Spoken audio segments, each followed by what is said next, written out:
Good evening, still with Bhakti, Soul of Love. The title of this sermon is Tantra, Tantra. One of the 6 pillars of Happy to Happy Jesus spiritual path is tantric conjugal love. What does Tantra mean?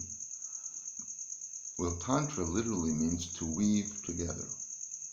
To weave together. Things that seemingly are separate, to weave together, to make oneness. That's the meaning of Tantra, the Tantric way. So in a sense, it's very similar to religion, which is relig, with the divine, or yoga, which means to yoke with the divine. Tantra is the effort to make oneness out of the seemingly separateness that we experience through our egoic mind. Yes, in the West, when you say the word Tantra, automatically sex comes to mind because that's the way Tantra was presented in the West, as a kind of sexual practice, a spiritual sexual practice. But in reality, the sexual aspects of Tantra are only about 5% of the total teachings of Tantra. Tantra's founder is Saraha. There's a story in one of Osho's books about Saraha and Tantra. Okay.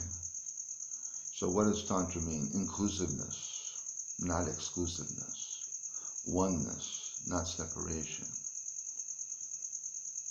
It's the ability to see the unity of the essence beyond the separateness of the periphery.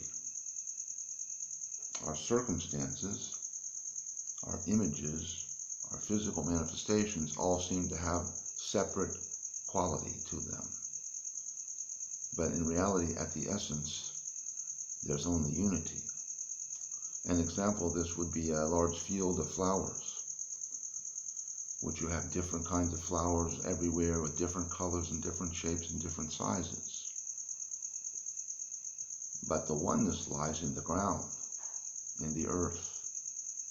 That's the oneness, that's the essence, that's the root of that field of flowers, is oneness in the earth. So on a spiritual level, it's the same. This field of consciousness that we all live in, this sea of energy, is all one.